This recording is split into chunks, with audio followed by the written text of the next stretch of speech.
నమస్తే, నేను మధు. బీజేపీ గూటిలోకి బీఆర్ఎస్ పార్టీ వెళ్ళబోతుందా? అంటే ఈ రెండు కలిసిపోనున్నాయా? అసలు ఎందుకు? అంటే బీఆర్ఎస్ పార్టీకి ఇంకొక దారి లేదా బీజేపీలో కలవడం తప్ప? అసలు ఎందుకు ఇలా జరుగుతుంది? అయితే రాధాకృష్ణ గారు కూడా విశ్లేషించడం జరిగింది. అసలు ఎందుకు ఇలా ఈ రెండు పార్టీలు కలిసిపోవాలనుకుంటున్నాయి? దీని వెనుకున్న రహస్యం ఏంటి? ఈ రోజు మనం తెలుసుకుందాం. ప్రస్తుతం మనతో పాటు ఉన్నారు సీనియర్ జర్నలిస్ట్ సిఎస్ రావు గారు. వారిని అడిగి మరిన్ని విషయాలను తెలుసుకుందాం. నమస్కారం సార్. సార్, బీఆర్ఎస్ పార్టీ ఏమో మేము జాతీయ స్థాయిలో వెళ్తాము అని చెప్పేసి అంటున్నారు. కానీ ఇక్కడ చూస్తుంటే మాత్రం కొన్ని విశ్లేషణలు ఏమంటున్నాయంటే బీఆర్ఎస్ బీజేపీ కలిసిపోతుంది, బీఆర్ఎస్ బీజేపీలోకి వెళ్ళిపోతుంది అని చెప్పేసి అంటున్నారు. మరి నిజమే అంటారా? రాధాకృష్ణ గారు కొత్త పలుకులో ఆయన ప్రస్తావించినటువంటి అంశం ఏంటంటే ఇప్పుడున్నటువంటి పరిస్థితుల్లో బీజేపీ తోటి కలిసి బీఆర్ఎస్ పార్టీ వెళ్ళడం మినహా మరొక మార్గం లేదు అనేటువంటి యాంగిల్లో ఆయన ప్రస్తావించారు. అయితే ఇక్కడ ఒక ట్విస్ట్ కూడా పెట్టారు. బీజేపీ తోటి కలిసి నడవడానికి బీఆర్ఎస్ పార్టీ సిద్ధంగా ఉంది. ఆ సంకేతాన్ని గతంలో కూడా పంపించారు, ఇప్పుడు పంపిస్తూ ఉన్నారు. కానీ బీజేపీ నో అని చెప్తుంది అని చెప్పి రాశాడు. నో అంటే నో అంటుంది బీజేపీ, బీఆర్ఎస్ పార్టీ రెడీగా ఉంది అనే యాంగిల్లో రాశారు ఆయన. ఎందుకు నో అంటుంది అని అంటే దానికి కూడా సమాధానం ఇచ్చారు. కల్లగుంట ఫ్యామిలీ పట్ల నమ్మకం దొరకట్లేదు వాళ్ళకి, అందుకే బీఆర్ఎస్ పార్టీ తోటి కలిసి పొత్తుతోటి వెళ్ళడానికి వాళ్ళు రెడీగా లేరు, నమ్మట్లేదు వాళ్ళు. అందుకే 2024 లోక్సభ ఎన్నికల సందర్భంగా వీళ్ళు ఒక ప్రపోజల్ పెట్టినప్పటికీ కూడా వాళ్ళు నో అన్నారు అనేది. ఇప్పుడు కూడా బీజేపీ లీడర్లు తెలంగాణలో ఏమంటున్నారంటే బీఆర్ఎస్ పార్టీతో కలిసి మీరు వెళ్తారంటే నో, ఆ పార్టీతో మేము కలిసి వెళ్ళము, అది అవినీతికరమైన పార్టీ, అదొక ఆ భావజాలం వేరు, ఇదే చెప్తుంటారు. ఎట్టి పరిస్థితుల్లో మేము కలము అని చెప్పి చెప్తూ ఉంటారు. ఇంకో పక్క కేటీఆర్ గారు ఏమంటున్నారు, ప్రాంతీయ పార్టీలు బతకాలంటే ఏదో ఒక జాతీయ పార్టీతోటి టైఅప్ అయి ఉండాలి, ఏదో ఒక కూటమితో టైఅప్ అయి ఉండాలి. ఇండియా కూటమితో అన్న ఉండాలి, లేదా ఎన్డీఏ కూటమితో అన్న ఉండాలి. కేవలం ప్రాంతీయ పార్టీలుగా పోటీ చేస్తే కనుక గెలిచేటువంటి అవకాశం లేదు అని చెప్పి ఆయన చెప్తున్నారు. దానికి ఉదాహరణ ఒరిస్సా చెప్తున్నారు, అలాగే ఆంధ్రప్రదేశ్ చెప్తున్నారు, అలాగే మహారాష్ట్ర చెప్తున్నారు. ఇలా అన్ని ఉదాహరణలు చెప్తున్నారు. చుట్టుపక్కల ఏం జరిగిందనేది చెప్తున్నారు ఆయన. చెప్తూ రాబోయేటువంటి రోజుల్లో ఏదో ఒక అటో ఇటో ఏదో ఉండాలి, లేదంటే ప్రాంతీయ పార్టీల మనుగడే కష్టం అనేది ఆయన చెప్తున్నాడు. అంటే దాని అర్థం ఏంటి? రాధాకృష్ణ గారు కొత్త పలుకులో ఏదైతే ప్రస్తావించారో అది ఆయన చెప్పిన దానికి అదే కోణంలో కనిపిస్తూ ఉంటుంది. సో కాబట్టి ఇప్పుడు ఏ పార్టీతో కలవాలి? బీఆర్ఎస్ పార్టీ పోతే కాంగ్రెస్తో పార్టీ పోవాలి. కాంగ్రెస్తో పోయే పరిస్థితి లేదు, మాకు అవసరం లేదు అంటుంది కాంగ్రెస్ పార్టీ. లేదా బీజేపీతో వెళ్ళాలి, బీజేపీ మాకు అవసరం లేదు, మిమ్మల్ని నమ్మలేము అని చెప్పి అంటుంది అని చెప్పి రాధాకృష్ణ గారు కొత్త పలుకులో ప్రస్తావించారు. ఎందుకు నమ్మలేము అంటున్నారు? ఎందుకు కల్లగొండ ఫ్యామిలీ మీద నమ్మకం పోయింది ఢిల్లీలో, ప్రధానంగా ఢిల్లీలో ఎందుకు పోయింది అని అంటే ప్రత్యేక రాష్ట్రం ఇస్తే టీఆర్ఎస్ పార్టీని కాంగ్రెస్లో విలీనం చేస్తామని చెప్పి కాంగ్రెస్ పార్టీ అధిష్టానానికి హామీ ఇచ్చారు అని చెప్పి అప్పట్లో వినిపించింది. కాంగ్రెస్ పార్టీ సీనియర్లు విహెచ్ లాంటి వాళ్ళు ఇప్పుడు కూడా చెప్తూ ఉంటారు, అది విలీనం చేస్తామని చెప్పి మోసం చేశాడు అని చెప్పేసి. ప్రత్యేక రాష్ట్రం ఇచ్చారు. ఎవరు ఇచ్చారు? కాంగ్రెస్ పార్టీ ఇచ్చింది. కాంగ్రెస్ పార్టీ ఇవ్వకపోతే ఆ రోజు ఉన్నటువంటి పరిస్థితుల్లో ప్రత్యేక రాష్ట్రం ఏర్పడేది కాదు అనేది ఇవాళకి కూడా రేవంత్ రెడ్డి గారు చెప్తున్నారు కదా, నీ పోరాటం వల్ల కాదు, కాంగ్రెస్ పార్టీ ఇచ్చినందువల్ల తెలంగాణ వచ్చిందని చెప్పి అని చెప్తున్నాను. నువ్వే జాతి పితవా, నువ్వు ఎవరికి పితవు నువ్వు అని చెప్పి అడిగారు కదా ఈ మధ్య కూడా. నువ్వు ఎవరికి పితవి?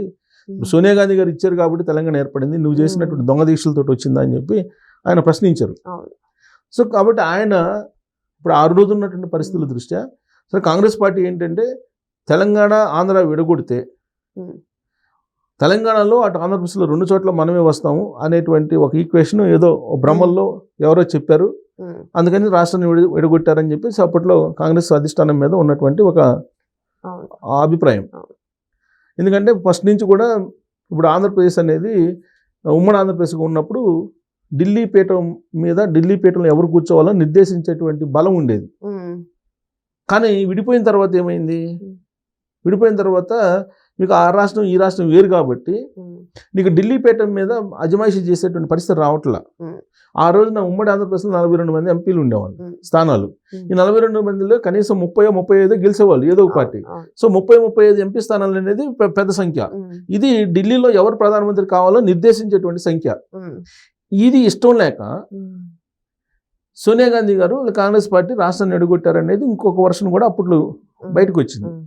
ఎందుకు? రామారావు గారు ముఖ్యమంత్రి అయిన తర్వాత అసలు ఢిల్లీ పీఠం ఎక్కేది ఎవరో నిర్ణయించేటువంటిది ఆంధ్రప్రదేశ్ మీద ఆధారపడి ఉండేది, లేదా దక్షిణ భారతదేశం మీద ఆధారపడి ఉండేది. ప్రత్యేకించి ఆంధ్రప్రదేశ్ మీదనే ఎక్కువ ఆధారపడింది.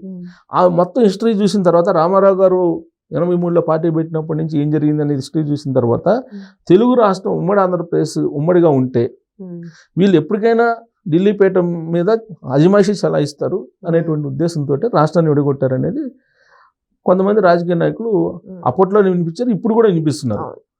సో కాబట్టి వీళ్ళు విడిపోయిన తర్వాత రాష్ట్రం ఎందుకు విడగొట్టారు అని అంటే మేము పోరాడినందువల్ల వచ్చిందని చెప్పి కేసీఆర్ గారు చెప్తారు. నువ్వు పోరాడినందువల్ల రాలేదు, మేము ఇచ్చినందువల్ల వచ్చిందని చెప్పి రేవంత్ రెడ్డి గారు చెప్తున్నారు. సో ఎట్టగలకు సరే ప్రత్యేక రాష్ట్రం వచ్చింది. ప్రత్యేక రాష్ట్రం ఎందుకు ఇచ్చారు అని అంటే అప్పుడు ఉద్యమ పార్టీగా ఉన్నటువంటి టీఆర్ఎస్ పార్టీని కాంగ్రెస్ పార్టీలో విలీనం చేస్తామని చెప్పి ఆయన ప్రామిస్ చేశారు. ఆ మేరకు రాష్ట్రాన్ని అనౌన్స్ చేసిన తర్వాత కుటుంబ సమేతంగా అందరూ పిల్ల జల్లలతో కలిసి కేసీఆర్ గారు వెళ్ళి సోనియా గాంధీ గారి దగ్గరికి వెళ్ళి అక్కడ కృతజ్ఞతాపూర్వకమైనటువంటి అభినందనలు తెలిపి అక్కడ ఆమెకి హామీ ఇచ్చి వచ్చాడు. హామీ ఇచ్చి వచ్చి అదే కాంగ్రెస్ పార్టీ మీద రివర్స్ అయిపోయి ఇక్కడ ఫక్తు రాజకీయ పార్టీ నాది అని చెప్పి అనౌన్స్ చేసుకున్నాడు. ఇక్కడికి వచ్చి ఫక్తు రాజకీయ పార్టీ అని చెప్పి ఎలక్షన్స్కి వెళ్ళాడు. ఎలక్షన్స్కి వెళ్ళి కాంగ్రెస్ పార్టీని భూస్థాపితం చేయాలని చూశాడు.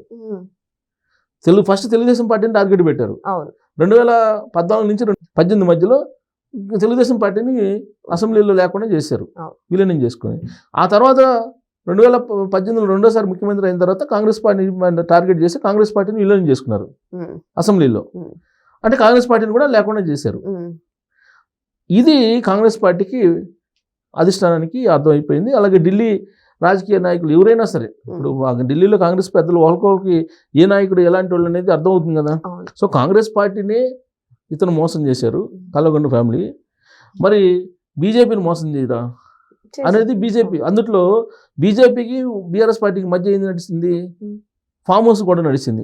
ఎమ్మెల్యేల ఎర్ర కేసులో, మొయినాబాద్ ఫామ్ హౌస్ కేసులో నడిచింది. ఈ రెండు పార్టీలు అంటే బీజేపీని ఇక్కడ బలహీనపరచాలి, బీజేపీని భూస్థాపితం చేయాలనే ఉద్దేశంతో అప్పుడు ఫోన్ ట్యాపింగ్ చేసి ఎమ్మెల్యేల ఎర్ర కేసు మొయినాబాద్కు సంబంధించి ఆ కేసులో బీజేపీ వాళ్ళని బుక్ చేశాడు. దేశవ్యాప్తంగా కూడా బీజేపీని బదనాం చేసి ప్రధానమంత్రి తాను కావాలని చెప్పి ప్లాన్ చేశారు, దేశకి నేత అంటూ కేసీఆర్ గారు. సో ఇవన్నీ తెలుసు కాబట్టి కేసీఆర్ గారి గురించి, కల్వకుంట్ల ఫ్యామిలీ గురించి బీజేపీ వాళ్ళు నో అంటున్నారు.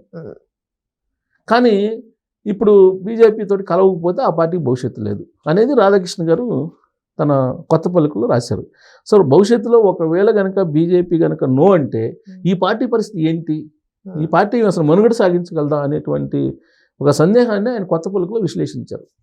సో ఏదేమైనా సరే కూటమిలో చేరాలని బీఆర్ఎస్ పార్టీ భావిస్తున్నప్పటికీ కూడా ఇటు ఇండియా పార్టీ ఇటు ఎన్డీఏ పార్టీ రెండు కూడా నో చెప్పడంతో మరి బీఆర్ఎస్ భవిష్యత్తు ఏంటి అనేది ఒక ప్రశ్నార్థకంగా మారింది. మరి దీని గురించి ప్రజలకే తెలియాలి. Thank you so much. Thank you.